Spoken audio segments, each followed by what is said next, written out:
현실의 모든 괴로움의 원인은 마음에 있습니다. 나의 마음을 만나는 시간, 헤라의 마음 라디오. 이 프로그램은 사단법인 자운선가 과학명상센터와 함께합니다.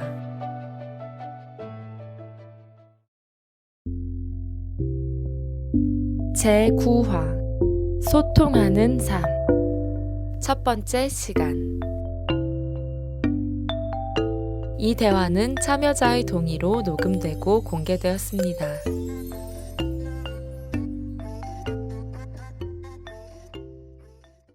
지금 나이가 어떻게 되죠? 47입니다. 47이요. 어디서 태어났어요? 경기도 포천일 거예요. 외가댁에서 태어났다고 했으니까.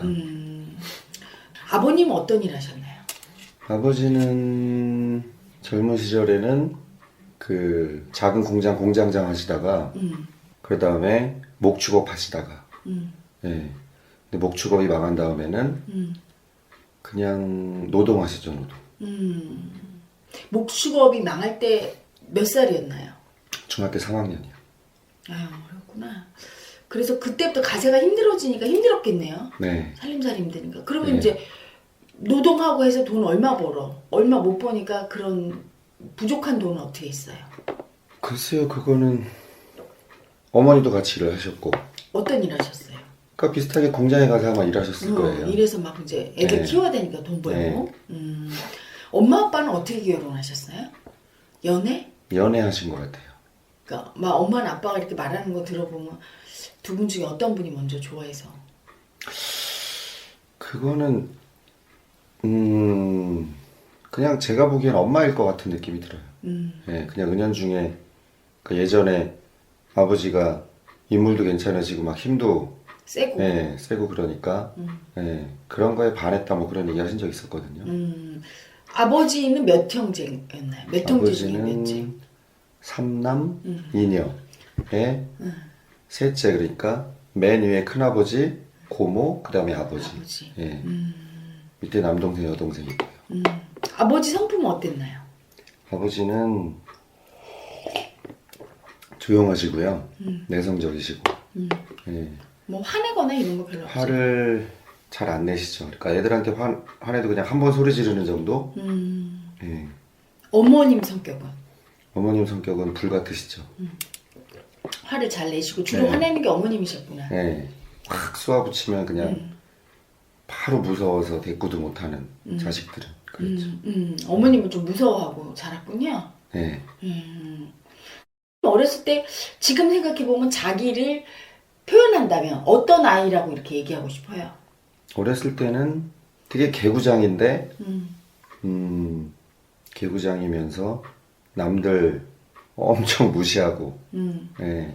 그러면서 되게 외로운, 그것도 특이하네. 왜냐면 네. 어린아이는 자기가 남을 무시하는 아이는 드물고요. 또 무시한다는 마음도 잘 못 느끼거든요.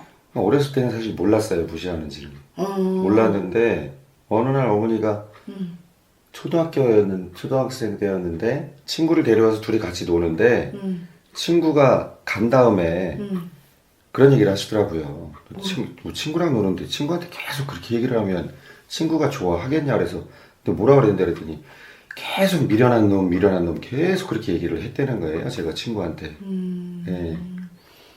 그래서 아 내가 친구들한테 그렇게 하는구나. 그때 처음 알았군요. 예. 그리고 주로 좋아했던 뭐 취미생활 뭐를 좋아하고 놀았나요? 어린 시절에. 어렸을 때는 주로 다 뛰어노는 거였던 것 같아요. 그러니까 뭐 공이 있으면 축구하고 야구하고 그리고 겨울에는 스케이트 타고 썰매 타고 예. 그 야외에서 주로 이렇게 운동하고, 예, 운동하고. 활발한 놀이. 예, 활발한 아이였군요. 그렇죠. 친구도 많았나요? 친구가 그렇게 많지 않았어요. 성격은 좀 소심했고. 네. 그러니까 많은 사람을 사귀기보다는 그냥 한두 명을 좀 깊게 사귀고. 깊게 사귀고 싶어하는 그런 스타일이었던 것 같아요. 책도 좋아했나요? 책은 별로 좋아하지 않았어요. 네. 그럼 지금 그 공부 열심히 해갖고 카이스트까지 가서 박사 따고 이런 거요? 어디서 나왔나요? 그런 마음은? 공부를 별로 안 좋아했던 아이였네, 그럼? 어렸을 때는 책은 추리소설만 읽었고, 예. 그러니까 초등학교 때 공부라는 거는 사실 뭐 처음에 들어갔을 때는 인식을 못 했었는데 누나가 공부를 되게 잘했었고 그래가지고 누나가 학교에서 유명해서 가면 늘 누나의 동생으로 이렇게 알려지는 그런 상황이었거든요. 그러니까 뭔가 공부를 해야 될 것 같은 그런 느낌? 예. 그래서 그냥 공부를 했었죠. 그리고 초등학교 때는 사실 지금이랑 달라서 그냥 시험 보기 전날 그냥 공부하는 게 다였어요. 근데 그렇게 해도 예, 성적은 나오고 그랬으니까 사실 초등학교 때는 뭐 공부했다고 볼 수는 없죠. 시험 보기 전날만 한 거니까. 그래도 중학교, 고등학교 다니면서 계속 공부를 열심히 하는 모범생 스타일이었죠? 네, 스타일은 모범생 스타일이었어요. 반항심은 늘 있었는데 그걸 이렇게 표출을 네, 안 표출을 하고 하진 않고 참고 뒤에서만 이렇게 욕하고 막 그런 스타일이었죠. 참고 네. 이렇게 표출은 딱 앞에서는 못하는데 늘 참고 사는 모범생. 네. 그런데 이제 중고등학교 다니면서 공부를 하면서 이게 싫은데 참고 그러면 한 거예요? 아니면 그래도 재미가 있더라 해보니까. 수학은 재미있었던 것 같아요. 그냥 수학은 뭔가 좀 어려운 문제를 푼다거나 예, 계산을 빨리 한다거나 이렇게 그런 것들은 재미있었던 것 같아요. 근데 다른 과목은 별로 재미없었어요. 그렇게 재밌진 않았어요. 특히 뭐 역사나 이런 것들은 재미 별로 네, 없고. 재미없고 과학은요? 과학도 뭐 특별히 이렇게 재밌다고 느끼진 않았던 것 같아요. 그러면 저기 저 사춘기 때나 조금 커서 철들어서 야 이건 진짜 재밌다 하는 뭐 일이라든가 뭐 운동이라든가 뭔가 나만의 취미생활 있나요? 음악을 들었다든가. 운동은 계속 좋아했고요. 음, 종목만 그때그때 상황에 맞게 그냥 바뀌는 거고 운동은 늘 좋아했어요. 그리고 음악도 워낙 좋아했고요. 음악은 듣는 거보다는 부르는 걸 더 좋아했던 것 같고 네. 음악, 운동 그 두 가지 부를 때 어떤 기분이나요? 음악 부를 때. 왜 불렀던 것 같아? 그게. 노래를 언젠가부터 그런 버릇이 생겼는데 거울 보고 노래 부르는 거. 오. 네. 그래도 혼자. 뭐 그래도 기분이 좋으니까 그렇게 하는 거잖아요. 거울 보고 노래 부르면. 네, 그러니까 그 나르시즘에 빠진다고 해야 될까요? 네. 거울 보고 노래 부르면 되게 누군가에 사랑받고 싶고 이렇게 하면 내가 이렇게 멋있게 노래 부르는 모습을 보고 여자들이 막 다 좋아할 것 같고. 그랬던 것 같아요. 뭔가 노래를 연습은 늘 그 기계적인 완벽을 추구하는 그런 스타일이었고, 네. 그러면서 거울을 보고 내가 노래를 완벽하게 하면 혼자 사람들이 막 좋아해 줄 것 같고. 네, 만족해하고 막 그랬던 것 같아요. 사랑받고 싶은 거를 그렇게 노래 부르는 거로 표출했구나. 그러면 이성한테 호기심이 많았나요? 사춘기 때.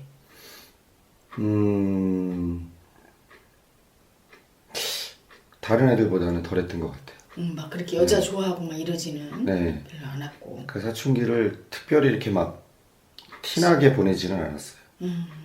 그냥 조용하고 소심하고 운동과 음악 좋아하는 네. 아이였군요. 네. 그러면은 대학 들어갈 때는 그 진로를 어떻게 정하신 거예요? 대학 들어갈 때는 고등학교 때 그냥 막연히 선생님이 뭐 예를 들면 너는 뭐 하고 싶어? 무슨 과 가고 싶어? 이렇게 물어볼 때 왜 그랬는지 모르겠는데 식품공학이라고 생각을 했었어요. 식품공학. 왜 그랬는지는 모르겠어요. 네. 그 식품공학과를 갔나요? 진짜로? 식품공학과를 봤다가 떨어졌죠. 음. 네. 재수했는데 재수해도 또 떨어지고. 네. 그렇게 해서 그때는 후기라는 게 있어서 후기로 대학을 갔죠.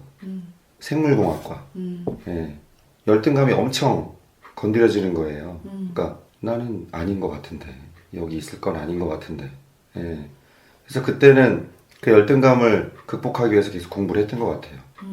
그래서 석사부터 카이스트를 가서 공부를 했고. 근데 식품공학을 왜 그러니까 왜 어쨌든 식품공학이건 생물공학이건 비슷한 분야인데 그거를 왜 그렇게 했는지는 잘은 모르겠어요. 본인이 어렸을 때부터 살면서 감정적으로 항상 이런 감정 상태에 있었다 하는 감정이 있다면 날마다 막 우울했다, 무서웠다, 불안했다. 그때는 두려움을 어떤 감정으로 느끼진 잘 못했던 것 같고, 그러니까 뭐 귀신이나 이런 거 보고 두려운 거 이런 거 말고, 그러니까 뭐 미래에 대한 두려움이나 뭐 이런 것들을 두려움이라고 느끼지 못했던 것 같고요. 우울하고 외롭고 그리고 걱정. 걱정이 많고 네. 우울하고 외롭고 걱정 많고 그러니까 돈 걱정이 많았어요. 돈 걱정. 부모님이 이제 힘들게 사는 거 보면서 네. 초등학교 때부터 돈 걱정을 했던 것 같아요. 아휴, 그러면 아이가 그런 생각하잖아. 어렸을 때 뭐 되고 싶은 사람, 꿈이 있고 그럴 때 돈을 많이 벌 거야 라든가 이런 생각을 안 했나요? 어떤 사람이 되고 싶었어요? 돈을 많이 벌어야 되겠다? 그거는 별로 생각 못 해본 것 같아요. 왠지 그거는 글쎄요.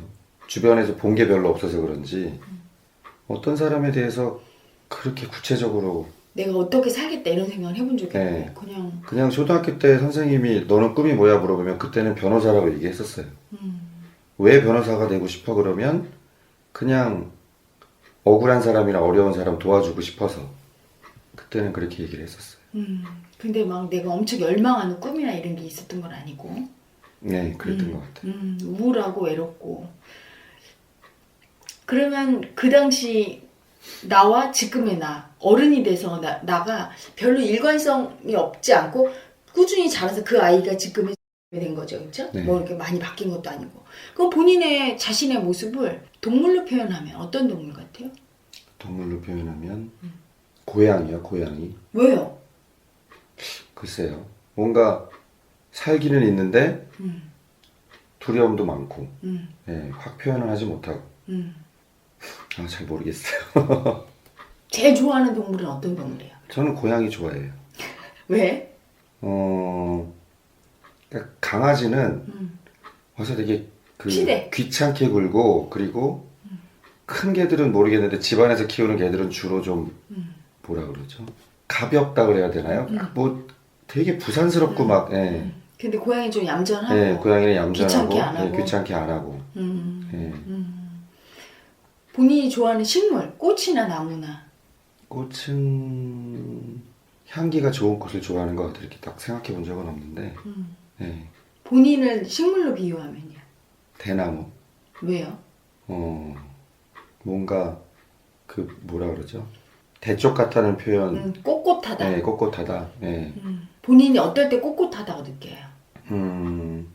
주변에 어떤 많은 유혹이나 이런 것들에 이렇게 휘둘리지 않아요. 휘둘리지 않을 때 내가 이렇게 어떻게 한번 뭘 정하면 그냥 네. 내 주장대로 좀 밀고 나가는 편이지 예, 별로 안 휘둘리는 스타일. 예, 그리고 조금 계속 잘하잖아요. 쑥쑥쑥쑥 그치? 네. 좀 집념이 강한 스타일. 네. 계속 추진하면서 뭔가 이렇게 추진력이 팍 오는 건 아닌데 네, 맞아요. 계속 인내가 네. 강하고 끈기가 있고 네. 끝까지 한다고 그러면 가는 스타일이죠. 네. 선비 정신이 있고 좀 그런 스타일이니까 맞겠네요.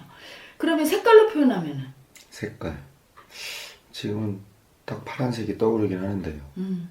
파란색, 좋아하는 색깔은요? 흰색도 좋아하고 예, 파란색도 좋아하고 파란색도 좋아하기는 해요. 예. 근데 옷 살 때 딱히 파란색을 고르는 것 같진 않아요. 도형으로 표현하면요? 본인은? 도형은 사각은 아니고 아무튼 뭔가 뿔이 있어야 될 것 같은데. 좀 네. 뾰족한 네. 안정적인 느낌의 네. 사각뿔이나 뭐 이런 거였겠네요. 네. 그러면 내 삶을 색깔로 표현하면 내가 이제까지 으로 살아온 내 삶을 색깔로 표현하면 어떨까요? 어떤 색깔이지? 회색? 왜 회색일까요? 별로 밝은 것 같지 않아요. 우울했어요 많이. 네. 본인이 그리고 잘 나가고 대기업에서 있었잖아요. 대기업에서 잘 나가고 돈도 좀 벌고 이럴 때도 기분은 늘 우울했나요? 별로 좋지 않았나요? 네, 그렇게 좋진 않았어요. 그리고 제일 최악이었을 때 내 인생에서 바닥이었을 때 제일 바닥이었을 때, 그러니까 현실적으로 살면서는 중3에서 고1 그때 왜요?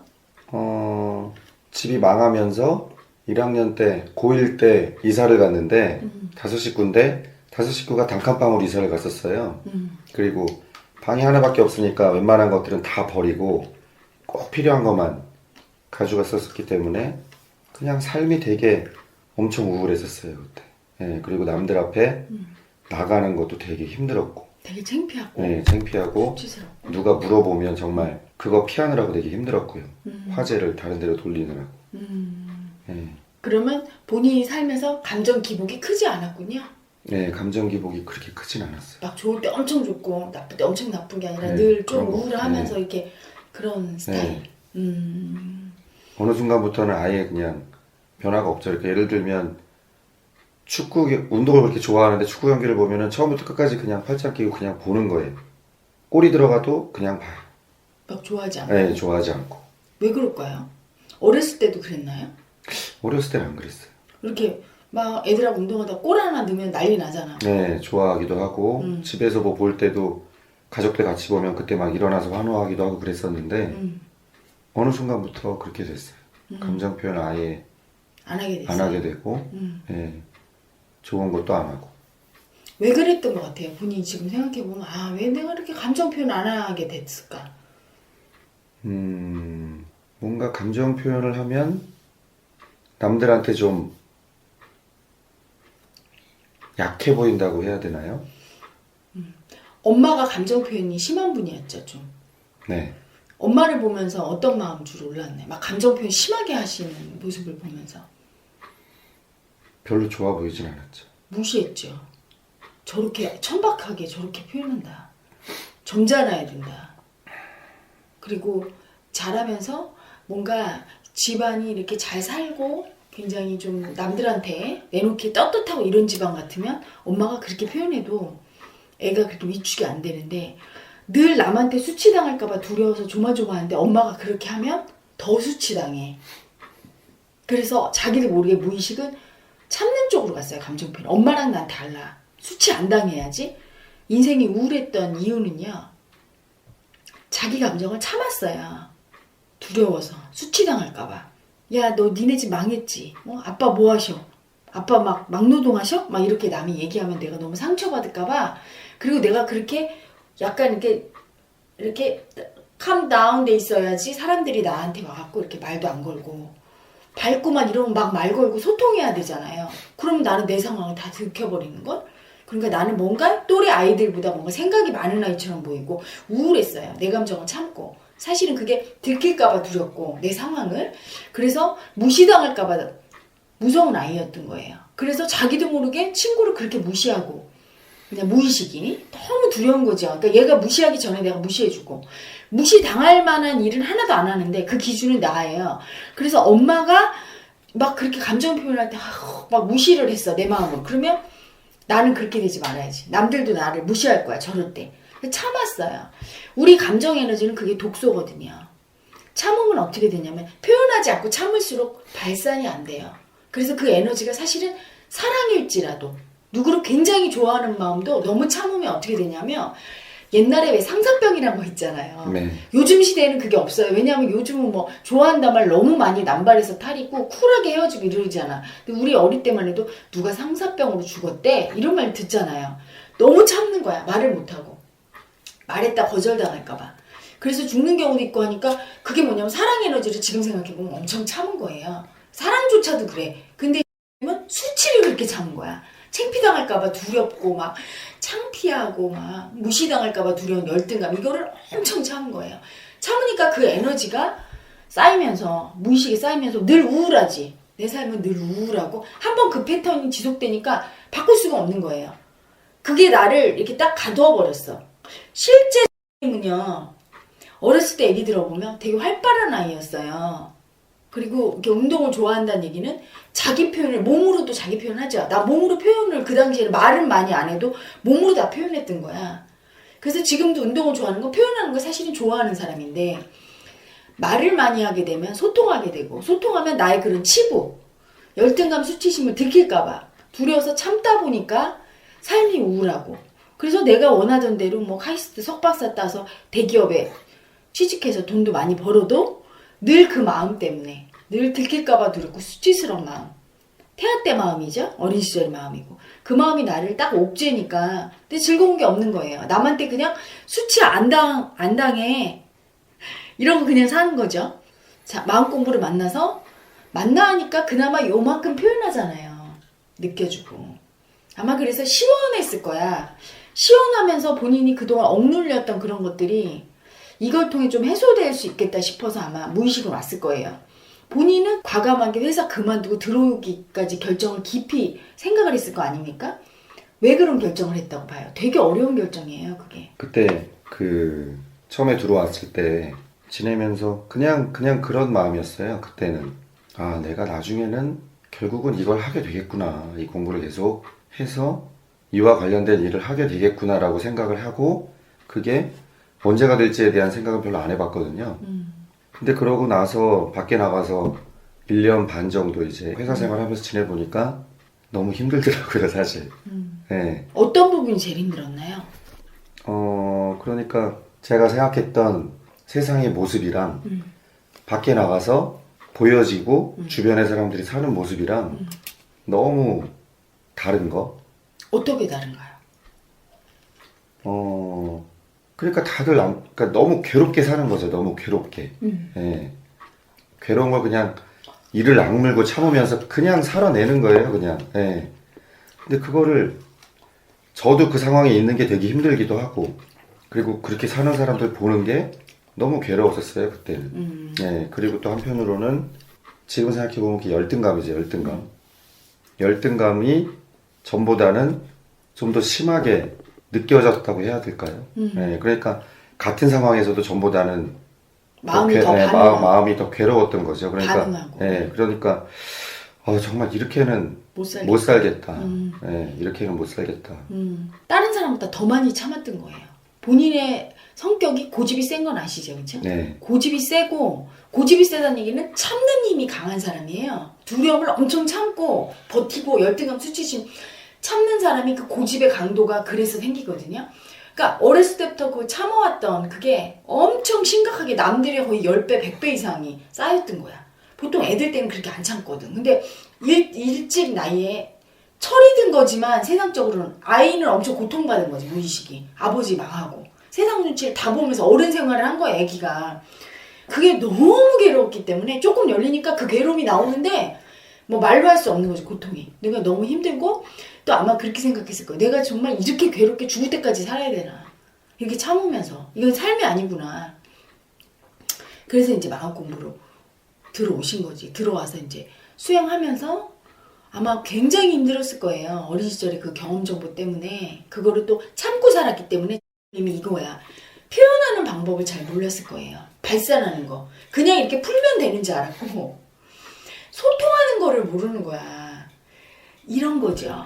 제가 요즘은 4박 5일 동안에 소통하는 걸 주로 가르쳐요.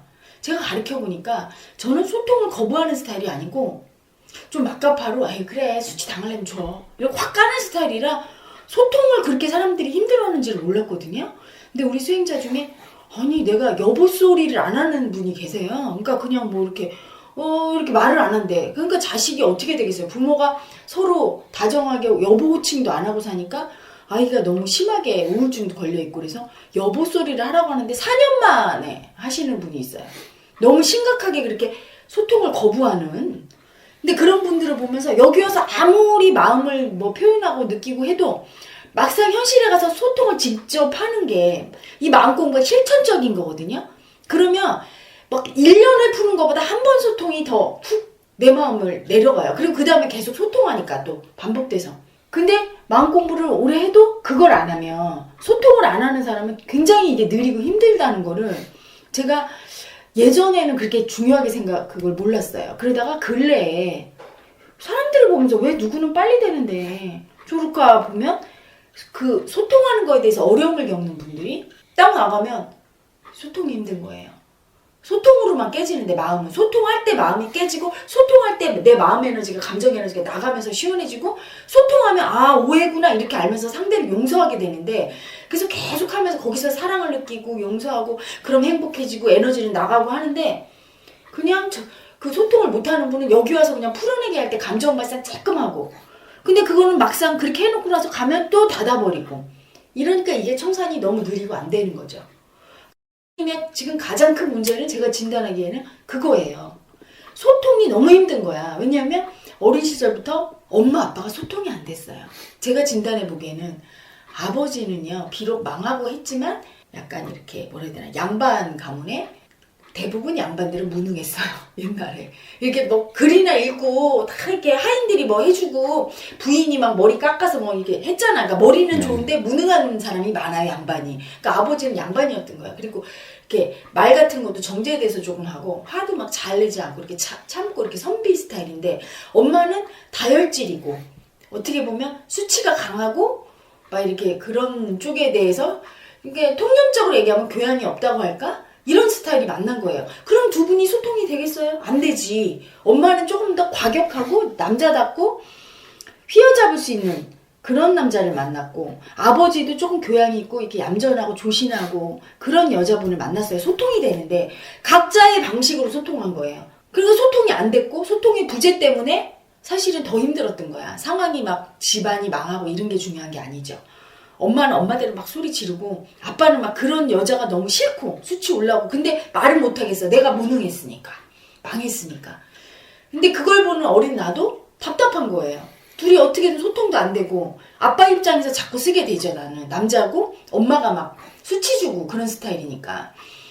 그래서 어렸을 때부터 소통 안 되는 모습을 봐왔거든. 그러면 내 몸이 배우잖아요. 엄마 아빠가 둘이 소통을 잘하는 걸 보고 배웠으면 나도 그걸 했을 텐데 소통이 안 되니까 어렸을 때부터 아마 이 아이는 그냥 답답했을 거예요. 소통이 안 돼. 늘 답답해. 우울해. 소통이 안 되는 상태니까. 혼자 세계에 갇혀 있으니까. 엄마는 엄마의 세계, 아빠는 아빠의 세계. 그리고 세상과 소통을 어린 나이에 해야 되는데 너무 두려운 거예요.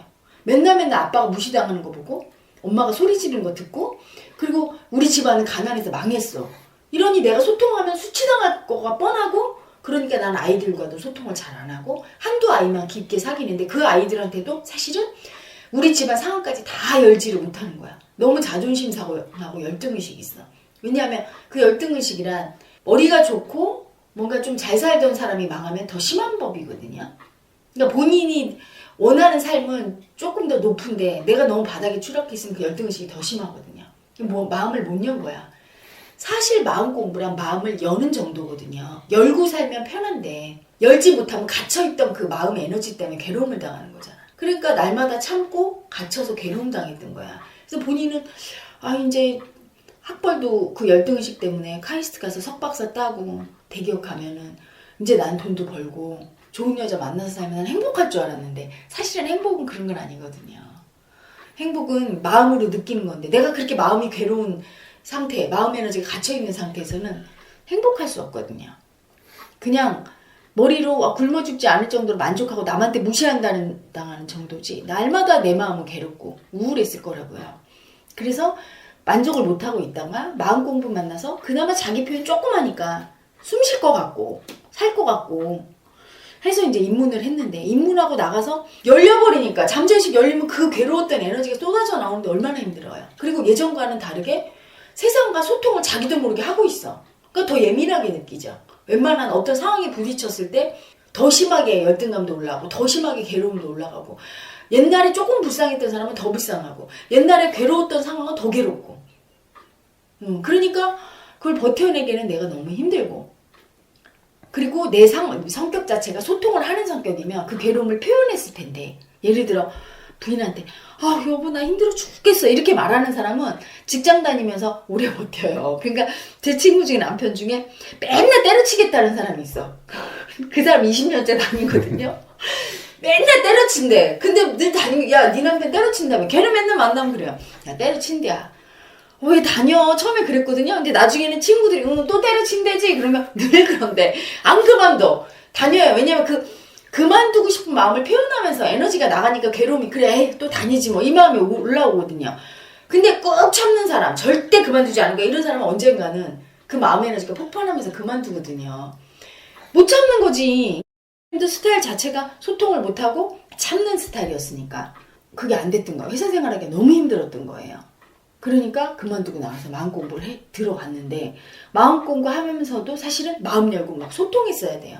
솔직하게 지금 나한테 얘기한 것처럼 내가 어떤 인간인지 얼마나 열등감이 심한지 내가 우리 집안이 이런지 근데 그거를 수행자들하고 하지 않으니까 일정 거리를 두고 나는 딱 내 품위를 지키면서 그건 뭐냐면 열등감이 무시 안 당하려고 거리를 두면서 마음을 딱 열지를 않으니까 이게 느렸던 거고 그걸 못 여는 놈이 누구였냐면 수치당할까봐 두려워서 못 여는 거였어요. 근데 그게 열리면서 뭐가 올랐냐면 아무도 수치 안 주는데 니들 나 수치 주지.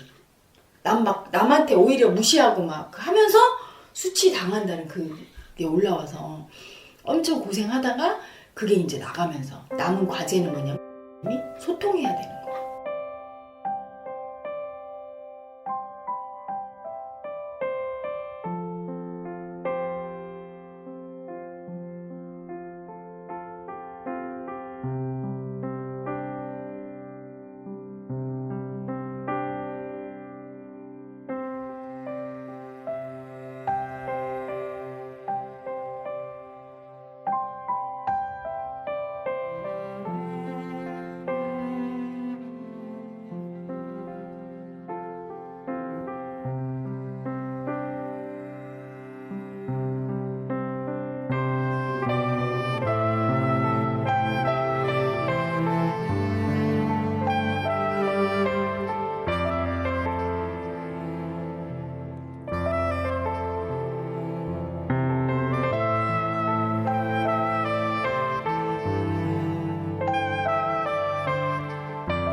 소통하는 방법을 배워야 돼요.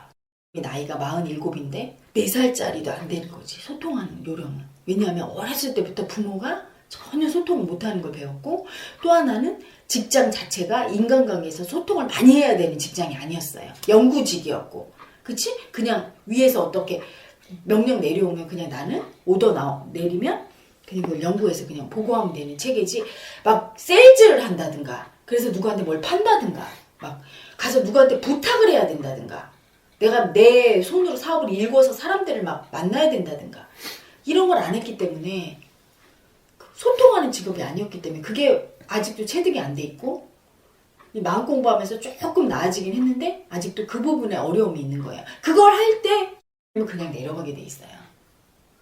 그걸 할 때. 그리고 살맛이 나. 이제까지 괴로웠던 거, 삶이 그렇게 힘들었던 건 딱 하나밖에 없어요. 소통해보지. 완전히 가두고 살았어. 세상과 자기를. 그리고 이거 열면 큰일 난다. 난 개망신 당한다. 정말 난 무시당해서 바닥으로 떨어져. 이런 두려움으로 나를 이렇게 억제고 살았어. 이제 그게 조금 나갔어도 원활한 소통을 못하고 있잖아요.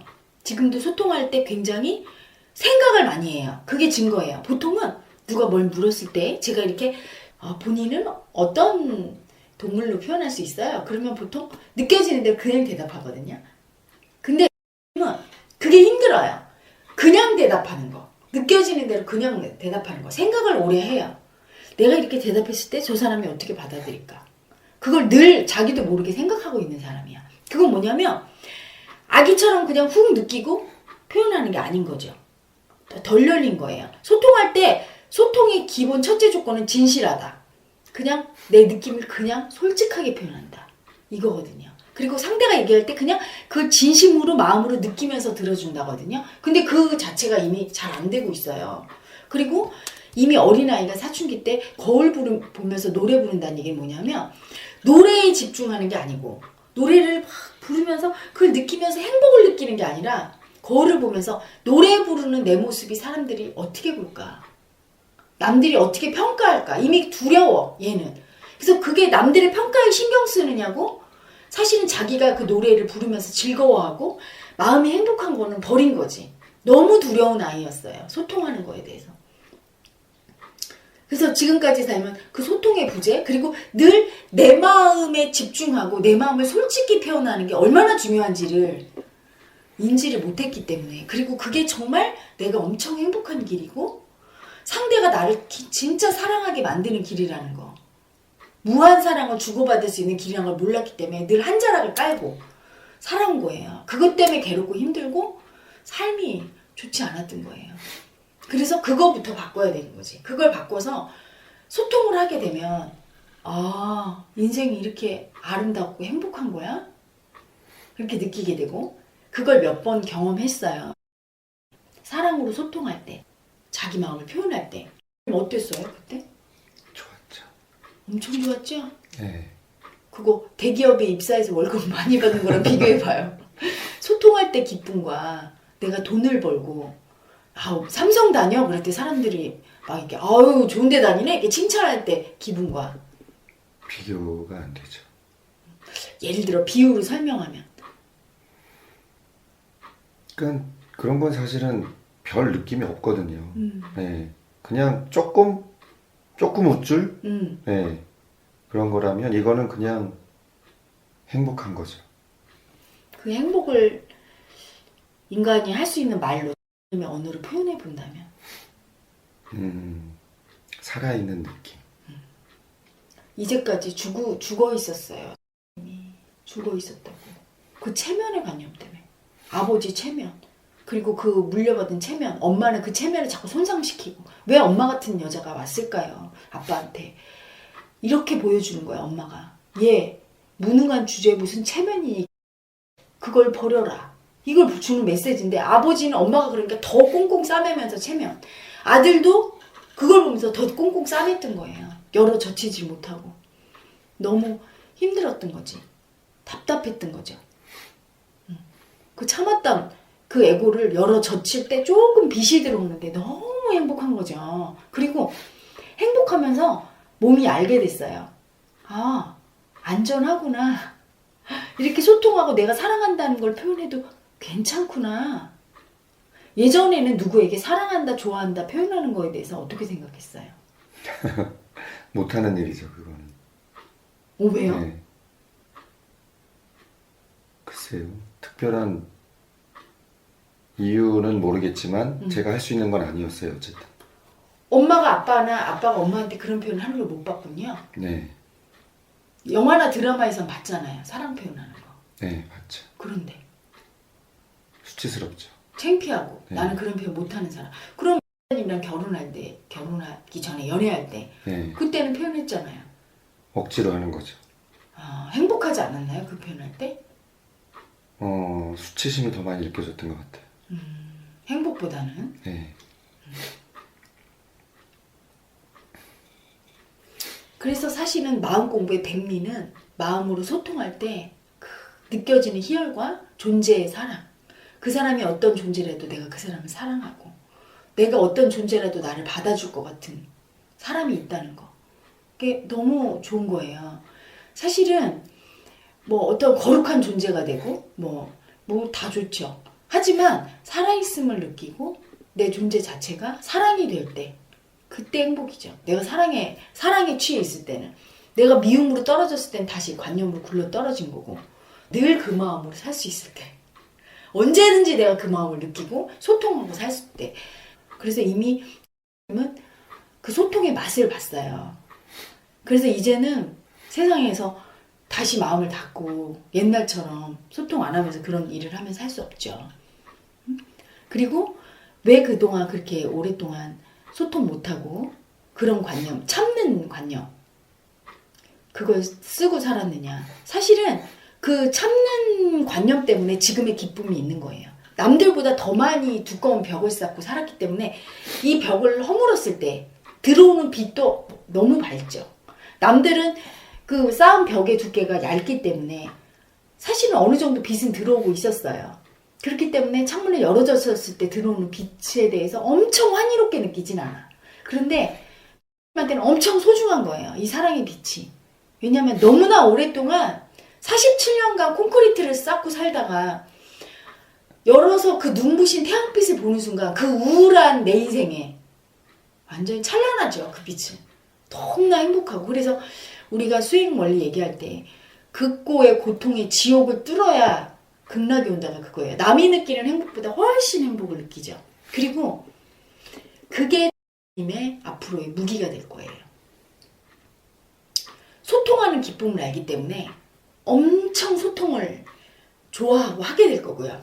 남보다 훨씬 더. 그리고 그런 소통하는 그런 걸 통해서 사람들에게 엄청 기쁨을 주게 돼요.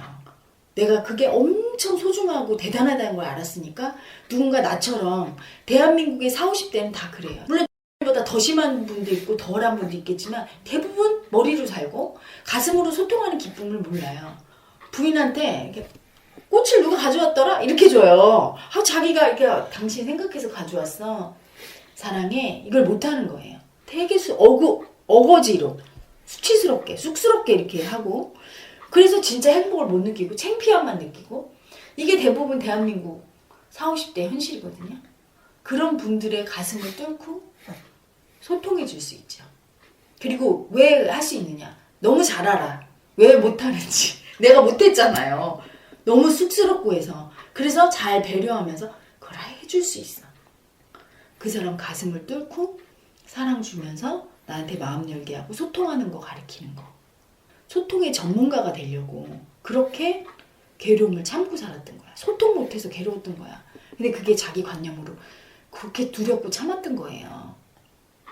근데 이제 소통하게 되면서 그걸 뚫리면서 행복해지기 시작했고 자기 칼을 본 거죠. 소통의 칼을. 그런데 소통을 하려면 뭐가 필요하냐면 뜨거운 가슴이 필요해요. 사랑이 있어야 돼. 인간에 대한 굉장한 연민과 그 연민이 있으려면 고통을 겪어봤어야 되거든요. 사실은 고통을 안 겪어봤어. 너무 유복한 가정에서 잘 자랐어. 힘들어요. 세상살이 힘들고 막 망하고 막 되게 힘들어 본 사람하고 어떻게 소통이 되겠어. 옛날에 뭐 프랑스 마리 앙뚜아네트가 그랬다대. 빵이 없다고 하니까 그런 고기를 먹어라. 그런 같은 거죠. 그렇지? 자기가 고통을 모르는데 은 일단 어린 시절부터 그 고통을 알았어요. 세상에서 제일 큰 고통은요. 무시당할까봐. 사람들로부터 소외당하고 외롭고 나만 이 세상에 혼자 버려진 듯한 마음 느끼는 게 제일 고통이거든요. 가장 밑바닥의 삶을 살아보는 거. 근데 어린 시절에 그 고통을 겪어봤어요. 그래서 그들을 이해할 수 있는 가슴이 있어요. 그리고 그들을 자존심 안 상하게 하면서 열 수가 있어요. 마음을. 내가 자존심 상해봤기 때문에. 그리고 가슴이 살아있어요. 그 증거는 어린 시절에 뛰어놀고 운동을 좋아했던 분들은 몸과 마음이 하나라. 마음이 발달한 분이에요. 마음이 발달하지 않으면 운동을 그렇게 좋아하지 않거든요.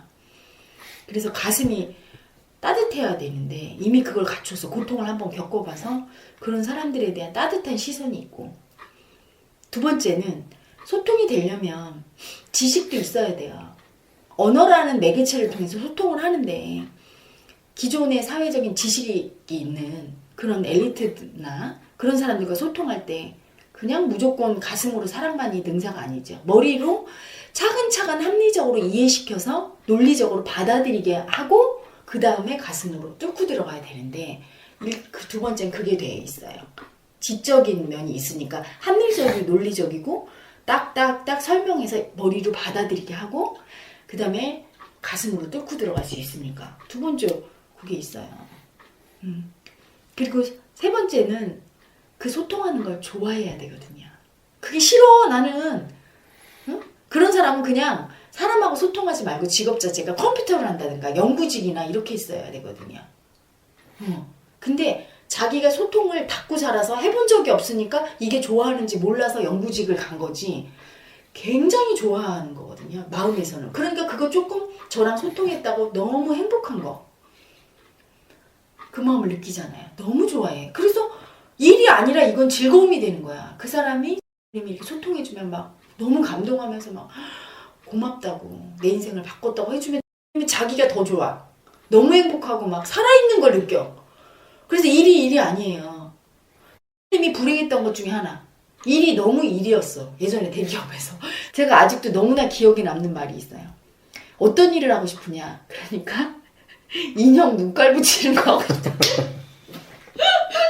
제가 정말 아니 그걸 무슨 재미로 해요? 그랬더니 이거야. 너무 힘드니까 인형 눈깔은 그래도 그냥 계속 붙이니까 덜 힘들겠지. 자기가 가슴 뛰는 일을 못 찾은 거예요. 그러니까 가슴 뛰는 일이 아닌 본인은 소통을 그렇게 하고 싶은데 거기서 맨날 연구나 하고 문서와 씨름을 하고 그랬으니 안 괴로워? 가슴 뛰는 일을 못 찾았던 거죠. 그래서 불행했던 거야. 근데 이 소통이 가슴 뛰는 일이에요. 그리고 어떻게 보면 아주 날카롭고 아주 집요한 그런 게 있거든요. 그래서 어떤 사람이 마음의 문을 안 열을 때 그걸 계속 두드릴 수 있는 근기가 또 있어요. 계속 두드려서 본인처럼 그렇게 집요하게 마음을 안 열려는 사람은 다 열 수가 있어.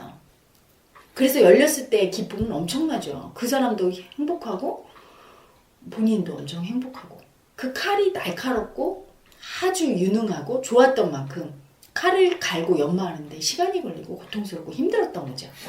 그리고 내 삶이 유턴해야 되잖아. 소통을 그렇게 안 하고 꽉 막혀 있었어. 그 소통할 수 있는 이 칼이 다 녹슬어서 들 수도 없는 무게가 돼버린 거야. 참아서. 그랬는데 그걸 갈아서 쓸라니 얼마나 힘들어요? 이제 갈아서 간신히 들 정도는 됐거든요. 이거를 계속 쓰고 살면 소통하는 거 쓰고 살면 그러면 삶은 변하게 되죠. 그리고 소통 전문가가 되죠. 가끔 TV에 보면 소통 전문가가 나오더라고요. 근데 그 소통 전문가들이 사실은 소통 전문가가 아니에요. 소통은 가슴으로 하는 거거든요. 근데 그분들은 다 머리의 이해로 설명하고 이렇게 해. 그렇게 머리로 소통하거든. 그 진정한 소통이 아니죠. 같은 사람이 진정한 소통의 전문가야. 머리로도 설득이 가능하고 전체적인 그 상황을 보고 그 사람이 받아들일 수밖에 없게 열게 만들어주고 머리가 좋으니까 전략가적 기질이 있거든요. 그래서 이 사람이 마음을 안 열 때는 뭔가 상황적으로 힘들구나. 그걸 이해하면 그 사람을 편하게 해준 다음에 그 다음에 머리로 이해를 시키고 시간을 들여서 집요하게 자꾸 문을 두드려서 가슴을 열고 이런 과정들을 일련의 과정들을 그 전략가적인 머리로 할 거예요. 그런 것들이 다 갖춰진 거죠. 지금 그 무기를 사용하는 새로운 삶을 제 인생 제 이막을 열어 젖히려고 하고 있는 거예요. 그 인생은 되게 행복할 거고 힘들 때도 있지만 그 힘듦 뒤에는 반드시 보상이 있어요. 아주 기쁨이 큰 거야. 어떤 고통스러운 프로젝트일수록 하고 나면 성취감이 큰 것처럼 굉장히 행복하죠. 그래서 앞으로 내 삶은 행복하고 가슴 뛰는 삶이 될 것이고 그런 삶을 살기 위해서 이제 앞으로 자신의 가진 소통의 칼을 날카롭게 갈고 삶의 현장에서 그거를 자꾸 써야 돼요. 칼은 쓰지 않으면 무뎌져요. 갈아야 돼. 가려면 어때요? 자꾸 연습이 필요해요. 김연아 선수가 피겨스케이팅을 부단한 연습을 했죠. 천재도 그렇게 노력하는데 계속 연습해야 돼. 연습은 간단해요. 어떤 경우에도 진실할 것. 진실할 때 엄청 두려움 올라와요. 모든 에고들이 가장 두려운 건 귀신도 아니고요. 뭐 돈 조금 받고 이게 아니에요. 절대로 진실해야 될 때 내가 정말 이건 감추고 싶은 거를 말을 할 때 너무 두려워요. 입을 막아요. 그래서 걔가 소통을 못하게 하는 거야. 어린 시절에 그랬던 거야. 입을 막아요. 우리 집 망했어. 아빠가 목 취급하다 홀딱 망해서 우리 5명이 단칸 새방에 살아. 이 말을 너무 하기 싫어. 두려워. 이 말 하면 세상이 무너지고 나는 엄청 무시당하고 완전히 버려질까 봐. 되게 두려움이 올라오거든요. 하지만 이제는 알아요. 진실하게 얘기할 때 하늘이 무너지지 않고 상대도 진실해지고 마음을 열고 나는 행복해진다는 거. 그래서 삶 속에 어떤 경우에도 솔직하게 말해야 돼요. 그때 막 절대로 못하겠는 얘기는 더 진실하게 얘기해주고 상대가 어떤 반응을 보여도 그거를 그냥 받아들일 줄 알아야 돼.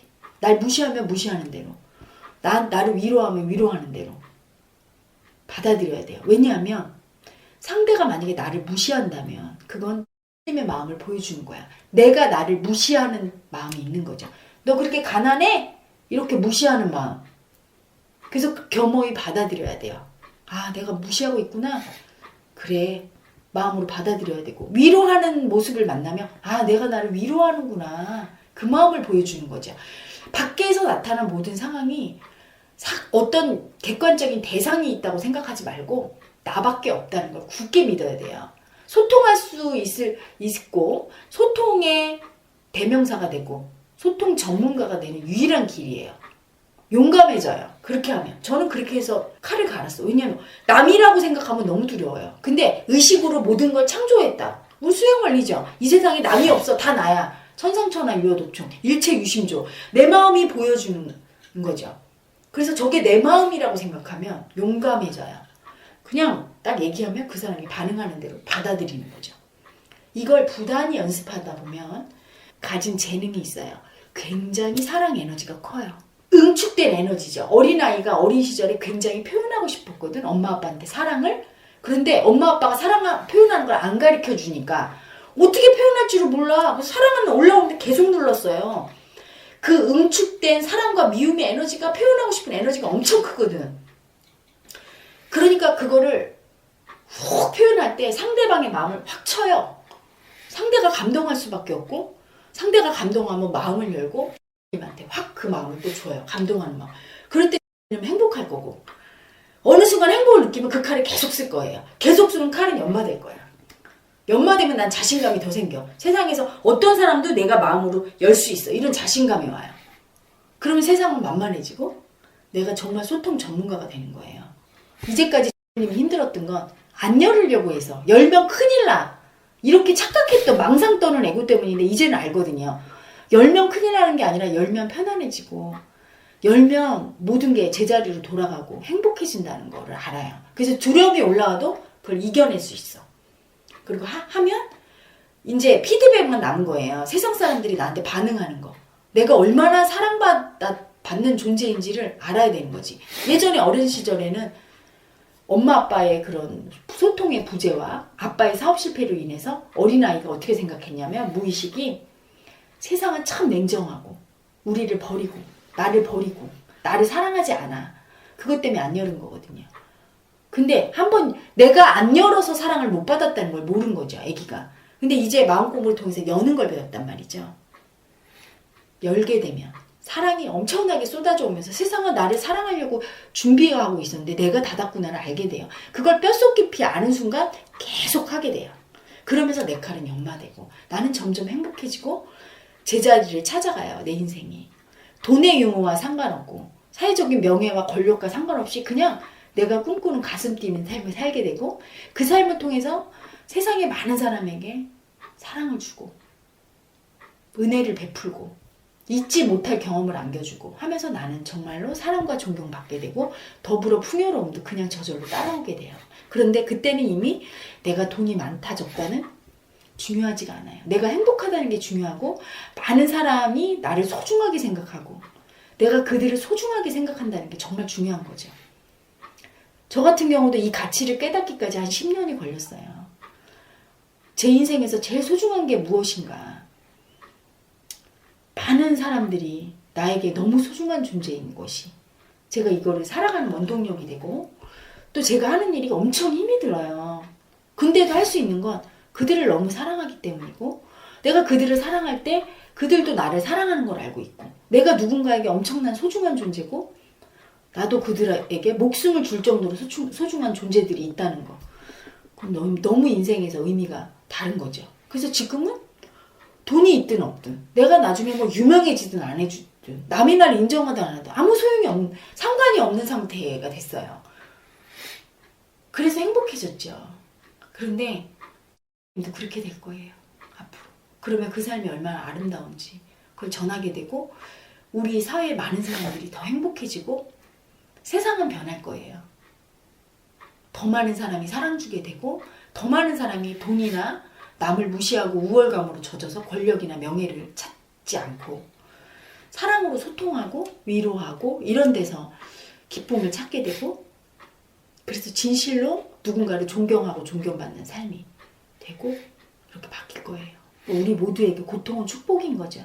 어린 시절의 고통도 축복인 거야. 왜냐하면 그렇게 참으면서 소통 안 하고 응축된 에너지가 없으면 그렇게 칼이 커지지가 않거든요.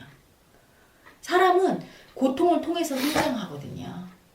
고통이 없는 사람은 인생의 전환점이 없는 거예요. 그런데 어렸을 때는 어린 나이라 뭘 몰라서 그게 인생의 전환점이 안 됐지만 그런 모든 고통의 재료들이 응축돼서 고통이 이제 축복으로 전환하게 된 거죠. 본인의 무기를 기른 거예요. 고통스러운 상황이.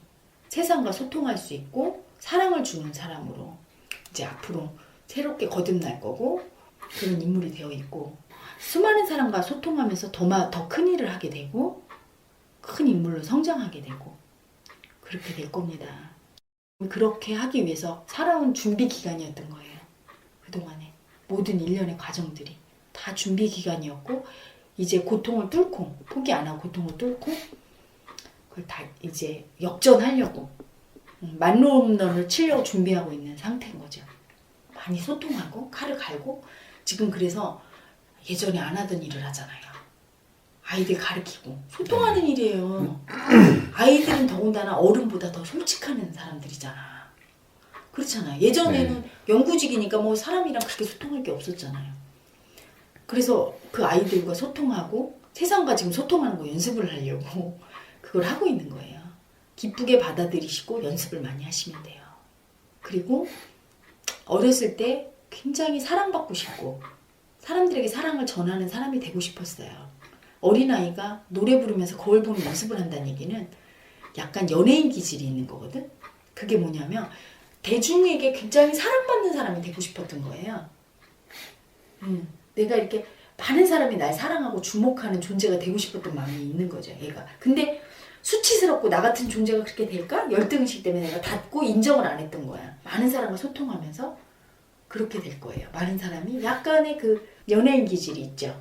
그래서 노래도 해주고 가끔가다 소통하면서 행복도 주고 스마트하고 젠틀하면서 낭만이 있는 약간 좀 로맨틱한. 그래서 예를 들어 어떤 사람이냐 이러면 굉장히 무게감이 있고 부드러우면서도 스마트한 사람, 지적인 사람. 지금까지 이제 제가 쭉 분석하고 한 말 중에 이거 이해 안 가고 나는 이게 뭔지 모르겠어 라든가 뭐 그런 거 있으면 이해 안 가고 뭔지 모르겠는 거는 없어요? 네. 가슴으로 받아들여져요? 네.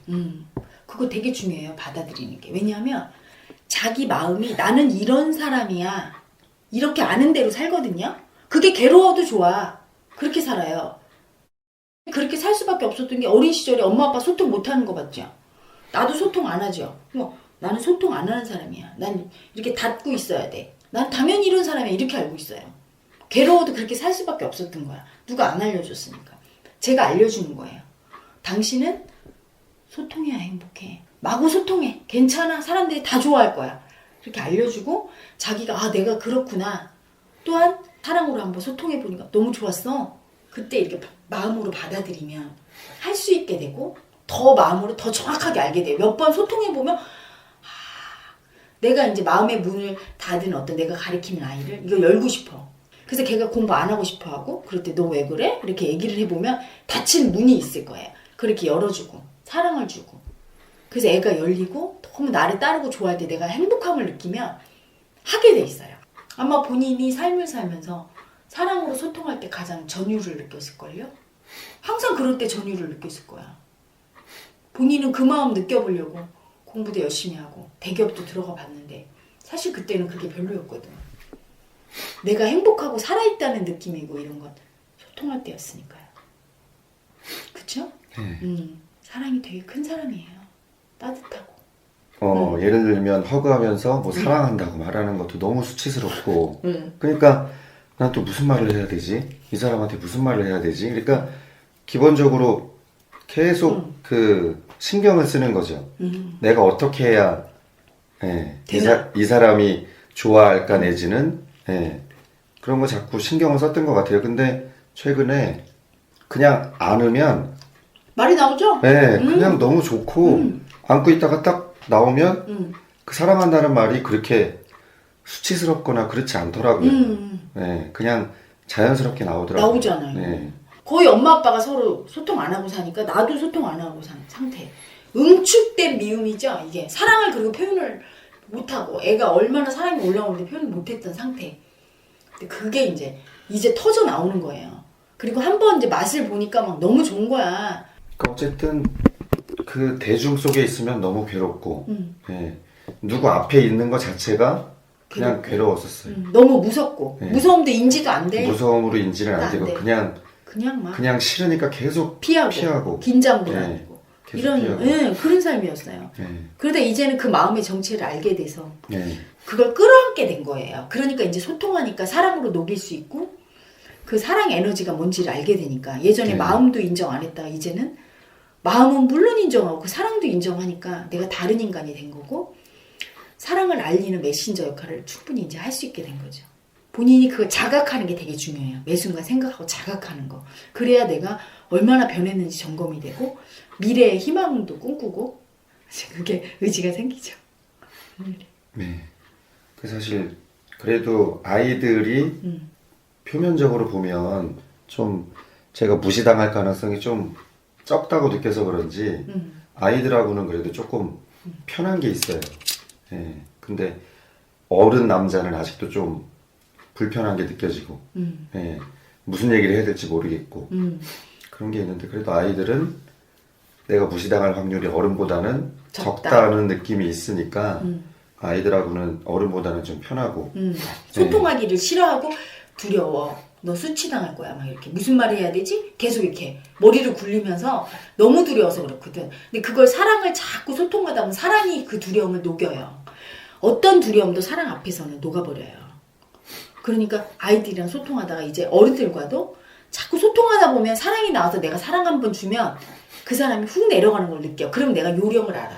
저 사람이 두려울 때는 뭔가 미움이 작용하고 있고 살기가 작용하니까 내가 이렇게 막 열고 사랑을 주면 되는구나. 사랑 훅 주면 저 사람이 확 좋아지면 그거를 이제 터득하기까지 시간이 걸려요. 어릴 때 안 배운 거니까 이제 배우기 시작하면 열었으니까 배우면 되거든. 본인이 이제 사랑을 많이 느껴야 돼요. 사랑을 먼저 주기도 하고 그러면서 받는 것보다 주는 게 더 재밌다는 걸 알아야 되고 주면서 내가 사랑이 채워지는 것도 느껴야 되고 이 사람을 어떻게 사랑 줄지도 알아야 되는데 그건 오직 자기 스스로 연습을 통해서만 터득돼요. 자전거 타기 연습을 해야 되지 아무리 앉아서 머리로만 배워도 안 되는 거예요. 계속 타야 되거든요. 근데 탈 수 있는 용기가 필요한데 이제까지는 용기가 없어서 피한 거고 이제는 이제 마음 공부를 통해서 그 용기가 생겼어요. 그 정체를 알았으니까 내가 세상과 소통 못하게 하는 그 놈이 그 마음이란 놈이 사실은 나를 이렇게 고통에 빠뜨린 미움이라는 거 알았으니까 그 놈을 알아차리면서 자꾸 연습하면 물론 뭐 넘어질 때도 있고 수치당할 때도 있지만 또 일어나서 하고 하다 보면 행복해지고 그게 청산이 돼요. 아셨죠? 네. 지금까지 과학명상센터 자운선가와 함께했습니다. 마음에 대해 더 알고 싶은 분은 자운선가 홈페이지를 방문하거나 유튜브에서 자운선가를 검색하기 바랍니다. 마음치유 방송 헤라TV는 매주 화요일 밤 9시 유튜브로 여러분을 찾아갑니다.